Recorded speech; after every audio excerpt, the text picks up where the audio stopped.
Happy New Year, everybody. It is January 1st, 2024.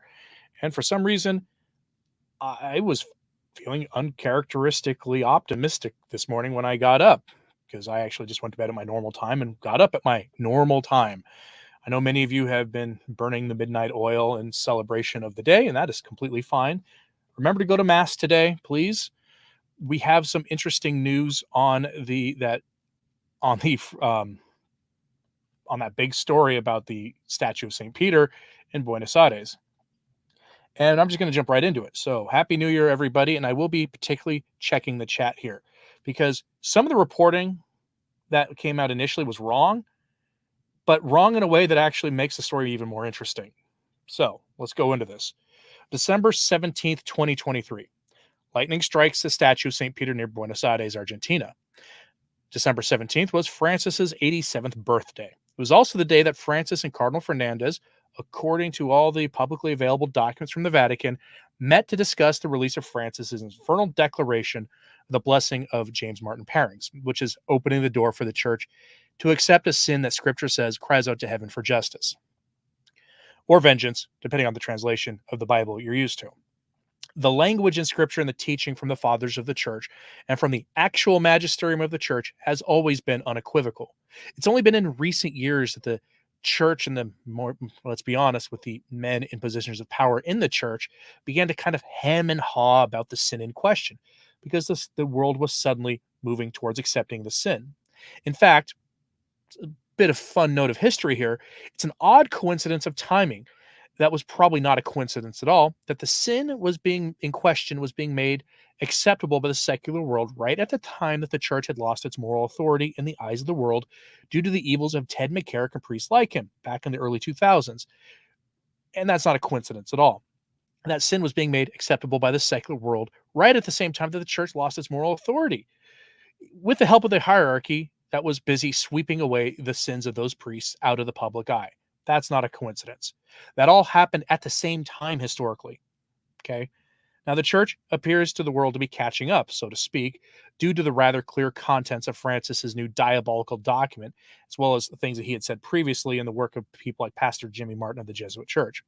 That diabolical document does allow for James Martin Parings to be blessed by a priest or bishop as long as it is done outside of a mass in a spontaneous manner that doesn't look like a liturgical blessing or isn't confused with the sacrament of holy matrimony, which is why we've had reports of priests blessing the rings of people in these situations, the parody of the sacrament of holy matrimony that the secular world offers, and they've had it with witnesses present. We've seen celebrity priests like Pastor Jimmy Martin of the Jesuit Church offer this blessing with New York Times reporters on hand to take pictures.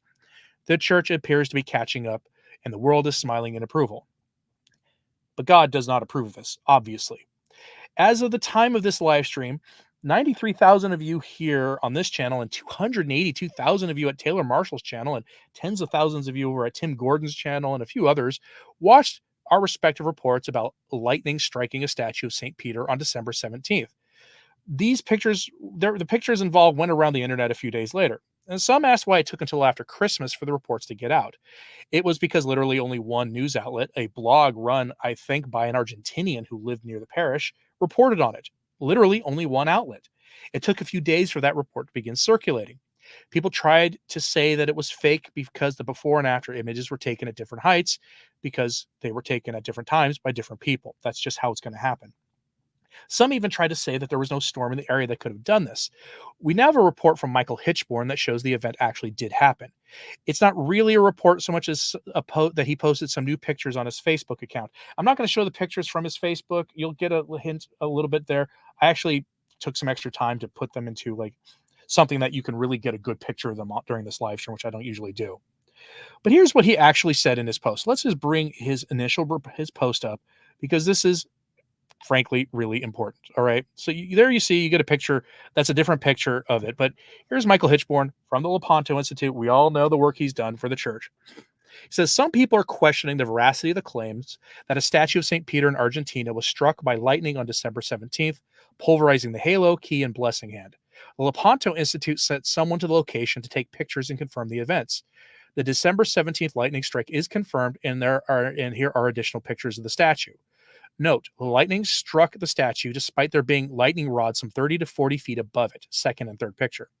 I will get to those pictures here in a moment, and much clearer than you can get from me just sharing a Facebook picture with you. And I'll be the individual. I'll go over the pictures individually. In fact, to clear up some errors here, including in his report, and because additional investigation has been done. See, when this news broke yesterday on Facebook, a lively discussion happened immediately in the Return to Tradition Discord group. The Discord group is a private group for those members of who support the work I do here through Patreon or subscribes to, or that join button, or the other options that are available to people. That very lively discussion began happening there. The Discord is a secure group. It's available. It's no tech discussion group is completely secure. We've seen that, but it is much more secure than, say, the public comment section of a YouTube channel. But in that discussion, one astute patron started going through images of the statue in the cathedral in question. The halo had been missing for some time, actually, prior to the 17th of December, when the lightning strike happened, meaning the lightning strike was not responsible for the halo going away. That had been a point, in fact, that Bergoglian apologists who want you to think that the event didn't happen have been hammering home about since the news broke out. If you've been on Twitter or on Facebook, you've seen them doing this. So yes, the halo had been missing prior to this event for some time. In fact, the patrons in Discord who investigated this noticed that the halo had been missing since September 2018. Pictures from before September 2018 show St. Peter with a halo, but the picture from late September 2018 shows him without the halo. These are pictures you can just find by going on Google and doing image searches. That might make some people think the story in general is fishy until you do a little more digging. You see, on September 18th, 2018, Francis issued a document called Apostolic Constitution Episcopalis Communio. It's an apostolic constitution, and it didn't seem like a big deal when it was promulgated, but in hindsight, that document was huge. The document was the formal announcement of Francis's intention to tear down the Catholic Church as it had existed and to replace it with his synodal church. It was described by some observers at the time as the logical implementation of Francis's first apostolic exhortation called Evangelii Gaudium, which was issued very early in 2013. Everyone agrees that Francis's letter to the faithful outlining his plan for his alleged pontificate, that was what Evangelii Gaudium was. An Episcopalis Communio of 2018, issued like the day before the halo disappeared. From that same statute, Francis expressed his intention to, quote, profoundly reshape all the ecclesial structures so that they become more missionary. Some of that, by the way, is an actual direct quote from the document he issued in 2018. Okay, so he issues this document, the halo then disappears. Nobody notices for literally 5 years because it'd be the easy kind of thing to miss. But a little digging discovered that. So the halo had been missing already, and its timing was too coincidental, really, to be a coincidence. But how about the new images that we talked about there? I'm sorry for burying the lead as far as I did, but again, we are dedicated to the truth here, and the truth about the halo was too important to not cover, especially since it may have been lost in some previous act of God that really no one noticed until now. So let's start here with something important, because context for what happened here with the event. So one of the things that the Bergoglians have tried to say is that there was nothing going on that could have been a natural implementation for a lightning strike of this kind. So I can't read the headline on YouTube, but December 17th, 2023, the day of it, there was a storm, huge one. Okay. This is reported by UPI. Those of you familiar with the various news agencies, this is one of the big international mainstream authoritative news sites. Okay. This is, think the AP or Reuters, that kind of an organization. UPI does serious reporting. All right. So they are reporting that there was, in fact, the lightning, the conditions for such an event to happen. Let me go back to my notes here.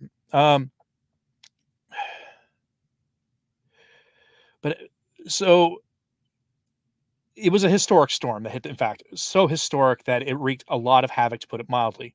And so we're going to go now to some of these images. So here we go. Here's a slideshow for you. That is an image of the statue of St. Peter as taken by the reporter Lepanto Institute sent down a local that went and drove. I know because he emailed me some of these images too. I didn't get all of them from him, but some of these were shared by Michael Hitchborn, and I'm putting them here together for you. That is a new picture taken yesterday of the statue. Again, note the hand is the condition of the hand, the key gone, as in the earlier reportings. Okay, but let's actually go back because I kind of jumped ahead a little bit. There's your image of the storm. Now I live in Tornado Alley, so I've come to know that with these kinds of storms, this is no joke.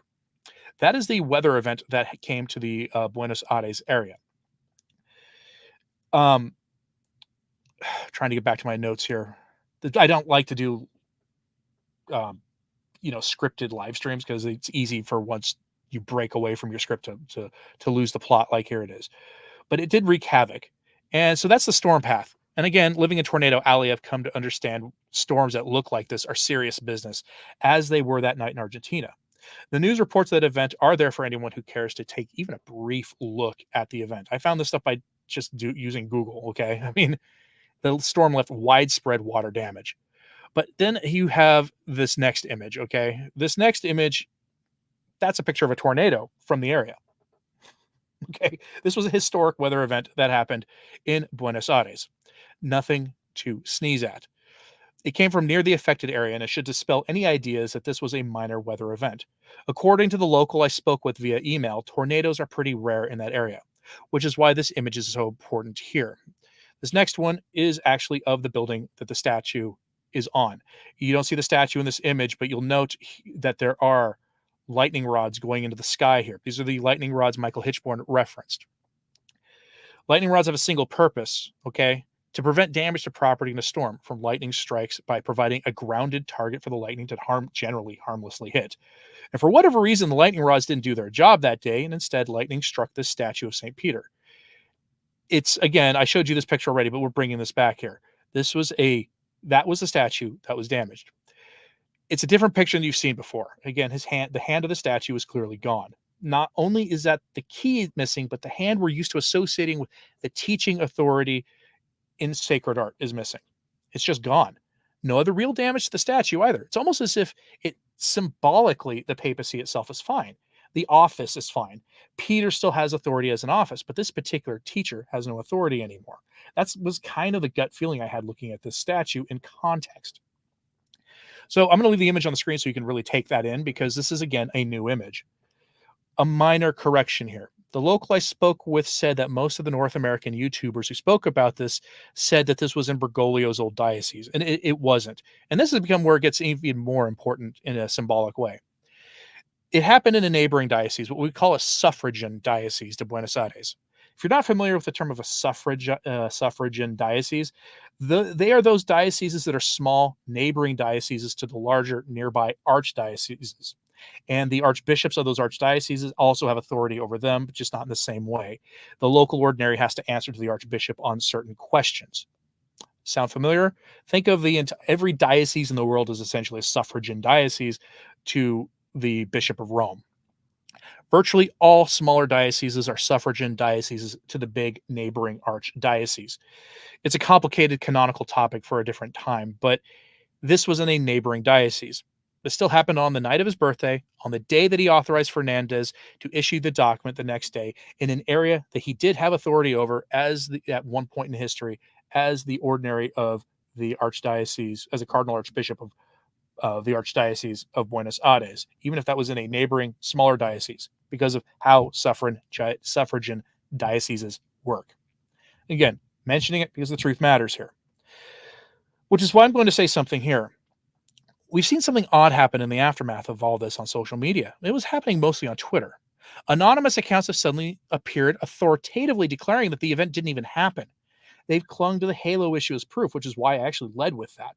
Some, in perfect Bergoglian fashion, said the storm, that was the natural instrument used by God for this event. Some said that didn't happen. Tell that to the 13 people removed from this mortal coil in that storm. There have been clear attempts to get this event explained away as a non-event, with some saying that the initial images were photoshopped. I hope the new images taken by the Lepanto Institute, on-the-ground reporter there, clears that up for people. All right? So there you have it. That is the new image. That's the building. Note the lightning rods. That's the tornado from the area, and that's the actual weather event that happened. That was the natural instrument for this event. I'm going to check the chat now because this has been very lively. um, wow. But yes, I'm actually much more optimistic about this year than it could be. I'm just in a good mood today, but I'm very optimistic about 2024, and I don't know why, but I will go over some of my predictions that I promised yesterday. Violet Femme mentions that some other weather-related things. Yeah, it was a very serious event. It would have made international news if we were in the business in, if it wasn't, half a world away from most of us. Good morning to you in Kerala, India, Austin. Appreciate the well wishes. Is this live? Antonio says, yes, this is live. We're doing this live right now. Okay. So going over some more, just looking at some of the reports, are there any reports? There are no reports. None. But the timing on that one is weird. Disappeared right before the issuing of Francis's document where he's announcing the synodal church, the ape of the church, back in 2018. In a document nobody really noticed about. I will say, some of you talking about things that you expect to happen in the United States here. Does anyone know how the halo disappeared? We don't know. Again, none of that was reported. Do we know when the first strike happened? Is the date significant? December 17th was the date. Which is Francis's birthday. It's also the day that he met with Cardinal Fernandez, according to public records made public by Fernandez, for Francis to give the final approval to his infernal document, which was then released the next day on an old feast day that went away with the 1954 liturgical reforms. The feast day was the feast of the expectation of Mary, 1 week before the Nativity. So there's too many coincidences for me to believe it's a coincidence. Is there any info about why there was only one silver key? No, and I'm very curious about that. Why was the traditional images of the statue, like some of the other images, show that he had one key in his hand. Remember, St. Peter has two keys, one representing earthly authority and the other is the binding and loosing. He only had one key, which is fascinating.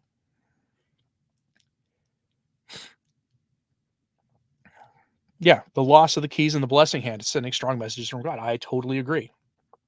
So let's go now, because I mentioned yesterday that I would do some 2024 predictions. First is an unpopular one. I expect Francis will be around for a lot longer than most people expect. The big sign, my big evidence for that is that he's keeping very, very active. Older men who remain very active tend to stick around for a while. Purpose keeps men alive, and he clearly is a purpose-driven person. My expectation is that at the end of this year, we'll still be talking about the things he's done. At the end of 2024, I fully expect we'll be talking about the final document that the Synod issued and the consequences of it, dubia from it, all of that. I expect we'll be dealing with at the end of 2024. Number two, documents to expect. We've been expecting a revisiting of Humanae Vitae for some time. I've seen some very Francis-friendly news outlets do year in review stuff where they were surprised that there was not the rumored Humanae Vitae follow-up. I expect that in 2024. I would suggest also that we'll see further tightening of regulations on traditional groups this year, possibly with the traditional priestly fraternities. But the suppression of a lot of traditional religious orders has gone very public. And so I expect you're going to have that addressed by Rome this year in some way, and it probably won't be for the better. My third prediction is you will see more bishops canceled by Rome. When I did an article for Catholic Family News after Bishop Strickland was forced into retirement, my research showed that there were 25 bishops that we know of going back to 2013 that Francis forced into retirement. I expect we'll see 2 more this year because that just seems to be the number, 2 to 3 per year. I expect a consistory will be announced probably in the next couple of months, and it will be held in the fall. And a consistory is where the Pope elevates bishops into the office of being a cardinal. Also expect to see some high-profile promotions this year. You'll see bishops elevated to becoming archbishops. You will see some probably celebrity priests become auxiliary bishops are going to see this kind of thing happen in 2024. I expect to see some of the better bishops get punished for speaking out, like Cardinal Burke has been. Burke was not the last of these. Keep an eye on Schneider. Keep an eye on Mueller. Um, I don't know how Cardinal Sarah is retired. I don't know if they could do to him except take his pension. But expect this stuff to ramp up.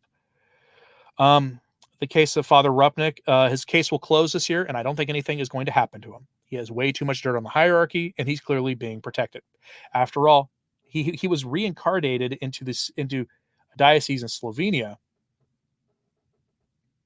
but he's been living in Rome at his old facility, continuing his work in full view of everybody, and nothing has happened. He's clearly being protected. So on YouTube, you're going to have to start actively in the fall. You'll have to actively searching for your Catholic YouTube channels because of the election that's coming towards the end of the year. That happened in 2020. You will need to actually actively search them. This is why I suggest following the Return to Tradition Facebook page or going to the returntotradition.org and signing up for the newsletter email. You get an email once a day with the links to the videos of the day, plus all my sources. Speaking of that, by the way, any day now, you're going to see an uptick in political advertising on YouTube. YouTube places ads on literally everything now, and they have for the last year or so. And YouTubers don't have the ability to control what candidates' ads appear on our videos. Even if we chose the option to turn off ads, it's not how it works. They still place ads on things. They made that announcement a year or two ago. So you're going to see, and I don't have the ability to say I don't want to see candidate X or candidate Y's ads on my videos. You're going to see them on videos on pretty much every channel. Okay, 2024 is here. So be ready for that. The same thing happened back in 2020. Those are my predictions, though, for this year. All right. Dean says Father Murray. Yeah, he's been very outspoken. Father Gerald Murray has been very outspoken about this document.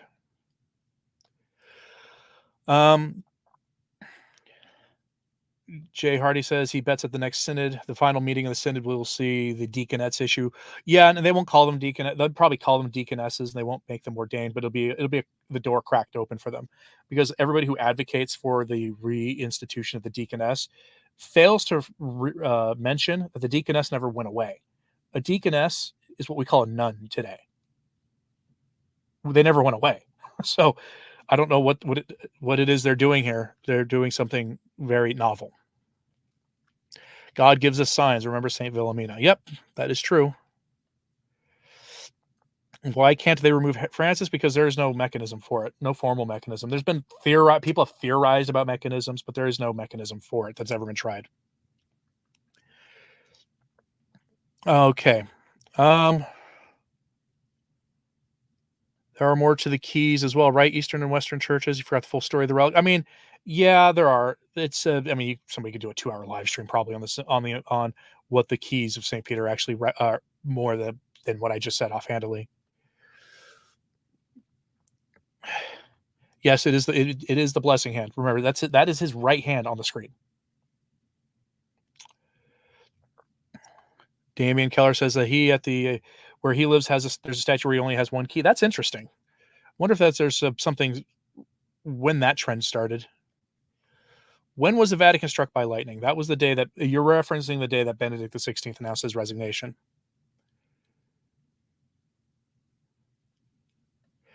Esteban says there's more. The Peter statue is one of the largest and newest Marian shrines of the country. So there's that too. And one more thing people have been predicting for 2024, and I tend to think it's right. Well, I would be surprised if they didn't try to do something about this. There has long been a whispers from Rome that they're going to address Marian apparitions, and not in a good way. So we'll see. But this is one of the largest statues of St. Peter, and it's at the newest Marian shrine in the country. A lot of symbolism there.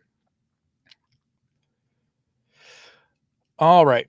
If there's any further questions, I'll take them now. Otherwise, I'm going to wrap this up, because here we are, today, going to Mass this morning, and I have to get my family ready.